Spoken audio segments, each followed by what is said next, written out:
Hello everyone, अस्सलाम वालेकुम। Welcome to the new vlog of purr and paws. लो जी, हम आ गए हैं अपने न्यू व्लॉग के साथ। उम्मीद है आप सब लोग खैर खैरियत से होंगे। आई न्यू हमने जो पहला व्लॉग डाला था और उसके बाद सेकंड व्लॉग में काफ़ी गैप आ गया, बट वी विल ट्राई कि भी अब से हम कंसिस्टेंटली अपने व्लॉग्स जो हैं वो अपलोड करें। तो जी यहाँ पे हमारी मॉर्निंग हो गई है और ये वीकेंड है, एज़ यूजुअल सैटरडे का दिन है। और यहाँ पे हम लोग जी अभी उठ रहे हैं। ये देखें जी, मेरी बिल्लियों की आंखों में नींद है और अभी वो कह रहे हैं क्यों हमारे मुंह पे क्यों लाइट मार रहे हो। तो जी चलते हैं, ये अपने दिन की शुरुआत करते हैं। और जी इसी के साथ नाश्ता वगैरह करने के बाद हम चलते हैं अपनी पहली एक्टिविटी के की तरफ। वो है जी इनके कपड़े बदलना, क्योंकि आज Saturday and I told you guys before कि मैं सैटरडे को इनका जो कपड़े हैं वो चेंज करती हूँ। और इस दफ़ा तो ये इतने गंदे हुए हैं, आप देख सकते हैं। आयरिस जो है उसका सारा फेस जो है मेडिसिन की वजह से ख़राब हुआ है। और जो लोग मेरा व्लॉग रेगुलरली देखते हैं उनको तो ये बात पता है, और जिनको नहीं पता मैं उनको बता दूं कि February 2025 जो है it was a huge chaos for us, me and my cats, because जी शेरू को एक बैक्टीरियल इन्फेक्शन हुआ था और फिर वो शेरू से आयरिस में ट्रांसफ़र हुआ, आयरिस से शेर में ट्रांसफ़र हुआ। इस तरह करते करते मेरी सारी बिल्लियाँ जो है ना वो अल्लाह के फजल से हॉस्पिटल का चक्कर लगा के आई हैं। इससे पहले कभी इस तरह बीमार नहीं हुए थे कि इनको हॉस्पिटल में एडमिट होना पड़े, लेकिन इट वाज वेरी स्ट्रेसफुल। और इसकी वजह से मैं अपना व्लॉग भी जो था, दूसरा व्लॉग मैं नहीं डाल सकी थी, क्योंकि हॉस्पिटल से ऑफिस इतने ज़्यादा चक्कर लग रहे थे। और अब ये अल्लाह का शुक्र है, अल्लाह का शुक्र है, सारी बिल्लियाँ मेरी क्योर होके घर वापस आ गई हैं। अल्लाह का लाख लाख शुक्र है, अल्लाह ताला ने इन सबको ज़िंदगी और सेहत दी है।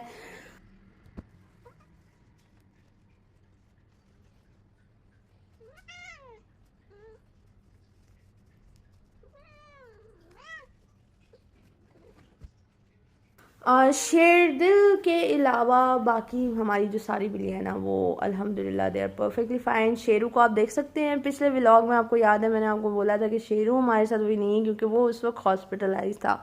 लेकिन अल्लाह का लाख लाख शुक्र है कि शेरू इस वीडियो में हमारे साथ है, और and he is getting very better, he is doing very good माशाल्लाह से।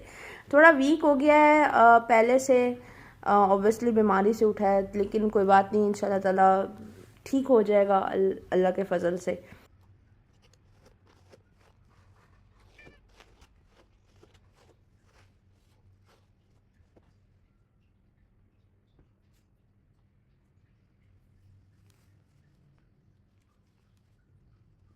शेरू जो था ना उसका गैस्ट्राइटिस बहुत क्रॉनिक था। शेरदिल का गैस्ट्राइटिस क्रॉनिक नहीं था, लेकिन शेरदिल ने हमें सबसे ज़्यादा स्ट्रेस दिया है।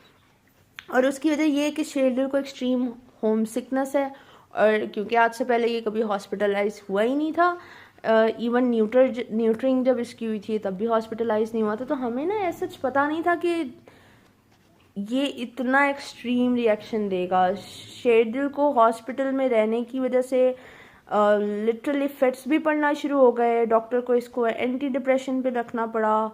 तो उसकी वजह से ना शेरदिल ने बहुत वेट लूज़ किया है। आप देख सकते हैं काफ़ी कमज़ोर लग रहा है। He lost around 500 grams. मतलब जिस बिल्ली का वेट ही 3.5 kg है, उसके लिए 500 ग्राम लूज़ करना is a huge huge thing.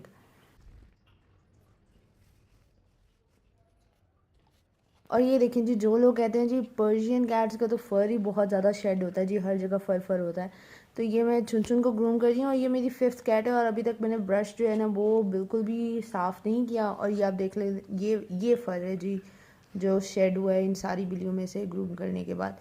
तो मकसद यही है कि अगर आप अपनी बिल्लियों को हाइड्रेटेड रखेंगे, उनको अच्छी फूड देंगे, उनको प्रॉपर्ली ग्रूम करेंगे, तो जी उनका फर जो है वो गिरेगा, लेकिन उस तरह नहीं गिरेगा जितना आप कह रहे हैं कि नॉर्मली कैट्स का शेड होता है। चुन चुन, लैला और जो हमारे भकीरा है ना, ये माशाल्लाह से अल्लाह का लाख लाख शुक्र है, luckily we were able to save them कि बैक्टीरियल इन्फेक्शन है वो इन तक ट्रांसफ़र ना हो।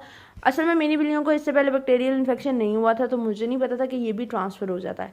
और ये ट्रांसफ़र होता है कि अगर आपके पास बहुत सारी बिल्लियाँ हैं और आप सेम लिटर यूज़ कर रहे हो। ऑब्वियसली अगर मेरे पास 6 बिल्लियाँ हैं तो मैं 6 लिटर ट्रेस नहीं यूज़ कर सकती। अब मेरे घर में 2 या 3 लिटर ट्रेस ही होंगी, और it's same for everyone. I had to change a lot of things in my house. I had to do a lot of practices. उसके लिए भी मैं एक अलग से व्लॉग बनाऊंगी जिसमें मैं शेयर करूंगी कि भाई क्या हुआ था, कैसे हुआ था, फिर मैंने क्या प्रिकॉशंस की जिससे मेरी बाकी 3 बिल्लियाँ जो थी वो सिक्योर रही, उनको ये इन्फेक्शन नहीं लगा। यहाँ पर आप देख रहे हैं कि शेरडिल का ना पहले ही उसने ओवर ग्रूम कर करके अपना फर सारा येलो किया हुआ था, और जो बची कुछ कसर थी ना वो दवाइयों ने और इसकी जो स्ट्रेस ड्रूलिंग थी उसने पूरी कर दी। तो यहाँ पे ना अभी मैं शेरडिल को पूरा, क्योंकि मौसम ठंडा है तो शेरडिल को मैं पूरा तो बिल्कुल भी नहीं कर सकती शेव। तो मैं क्या कर रही हूँ कि मैं इसका मुंह ज़रा क्लीन कर रही हूँ, मुंह के बाल जो है, फेस के बाल, फर जो है इसका सारा क्लियर कर रही हूँ ताकि जो जर्म्स वाला फर है ना वो निकले और थोड़ा बेहतर लगे इसकी शक्ल भी मुझे। शेरडिल को पहले OCD था जिसकी वजह से हमें इसको न्यूटर करवाना पड़ा। Sherdil has a bit of personality issues. इस पे भी हम फ्यूचर में इंशाल्लाह एक व्लॉग करेंगे फॉर अवेयरनेस।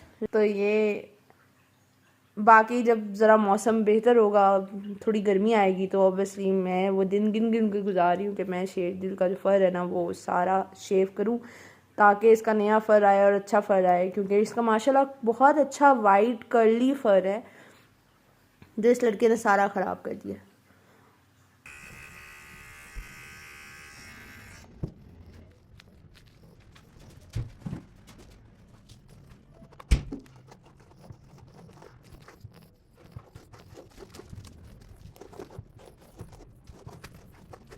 और यहाँ पे जब मैं वीडियो बंद करके गई हूँ शेरडिल को ग्रूम करने के बाद, तो मैं देखती क्या हूँ कि जी भगीरा जो है ना वो आए हैं, वो लैपटॉप पे चढ़ के वो अपनी तरफ से वीडियो चला के बैठेंगे जी मैं भी कैमरे में आना चाहता हूँ। जब एक डिटेल ग्रूमिंग सेशन ख़त्म हो गया जी, इसके बाद हमने क्या किया, हमने इनको दिया खाना। अब खाने में ना मेरा घर इतना ज़्यादा गंदा हुआ था क्योंकि ये इतने ज़्यादा बीमार थे ना, इतने ज़्यादा बीमार थे, तो घर मेरा इतना ज़्यादा गंदा हुआ था कि और चीज़ें इतनी संभालने वाली थी, और फिर अजमल भाई ने भी सफाई करने आना था। तो मैंने फिर इनको क्या किया, मैंने लंच में ना इनको दूध ही दे दिया था।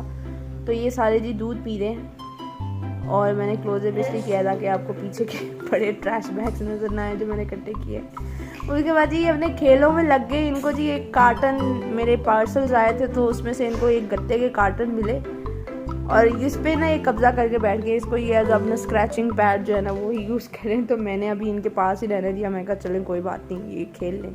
उसके बाद जी मैं जब रूम में आई हूँ तो मैंने देखा जी भगीरा जो था ना वो अपनी मस्तियों में इतना खेलने लगा हुआ था, इतना ज़्यादा खेल रहा था, मुझे इतना माशाल्लाह से वो क्यूट लगा ना भगीरा के ना बहुत सारे फन फैक्ट्स हैं, और मुझे सबसे मज़े का ये लगता है कि वो इतना ज़्यादा प्लेफुल है ना। वो कहता आओ मेरे साथ खेलो, ही इज़ वेरी एनर्जेटिक माशाल्लाह से। तो बस हमने थोड़ा सा भगीरा के साथ खेला। उसके बाद जी क्या हुआ कि हमारे जी अजमल भाई आ गए, घर की बेल बजी, उन्होंने कहा बाजी सफाई करनी है। तो जी अजमल भाई आ गए। अजमल भाई आए तो फिर मैं काम वगैरह करके इतना ज़्यादा थक गई थी, मेरे में बिल्कुल भी हिम्मत नहीं थी कि मैं इन सारी बिल्लियों को लीश करती और मैं इन सारी बिल्लियों को लेके जाती बाहर। तो मैंने क्या किया कि मैंने शेरू को और चुन को उठाया और बाकी बिल्लियों को मैंने कैट कैरी में डाला और मैंने अजमल भाई को कहा कि भाई ये कैट कैरी इनकी कमरे में ही पड़ी है और इन दोनों को मैं लेके जा रही हूँ। तो मैं इनको ले गई बाहर लॉबी में, और जी उसके बाद फिर मैं और शेरू और आज चुन हमने ज़रा लॉबी में वॉक की। और आप देख सकते हैं मेरी बिल्लियाँ जो है वो लीश ट्रेंड है, जैसे डॉग्स चलते फिरते हैं, they similarly walk with the leash.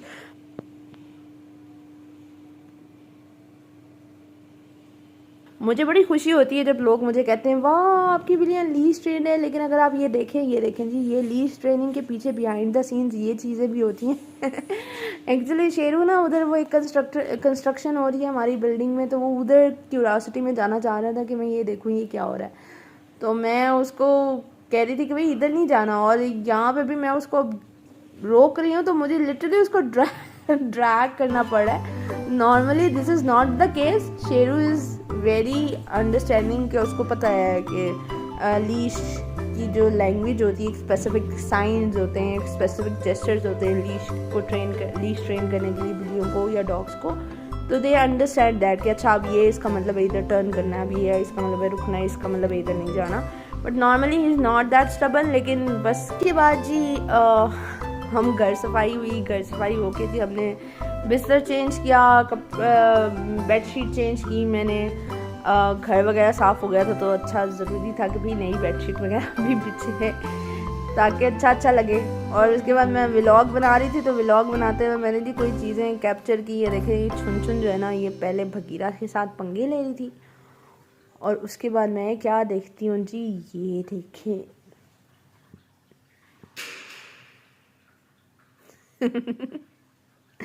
ये यहाँ पे शेरू के साथ अब पंगे ले रही है। Oh my God.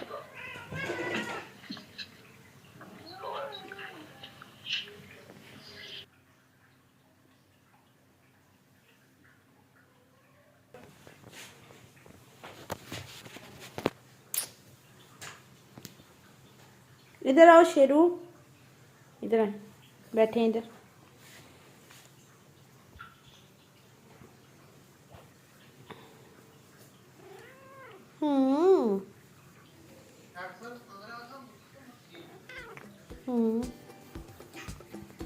और फिर जी मैं यहाँ पे जब व्लॉग बना रही थी तो भगीरा मेरे पास आके बैठ गया। कितना क्यूट लगता है ये, मुझे बहुत पारू लगता है मेरा बेटा, इतना क्यूट है ना ये, मतलब माशाल्लाह। मुझे समझ नहीं आती कि मुझे I really can not understand कि लोग किसी भी मासूम से जानवर को उसकी फ़र, उसकी ब्रीड की बेस पे कैसे डिस्क्रिमिनेट कर सकते हैं। आप इसको देखें तो सही, इसकी हरकतें देखें, इतनी शरारती सी हैं।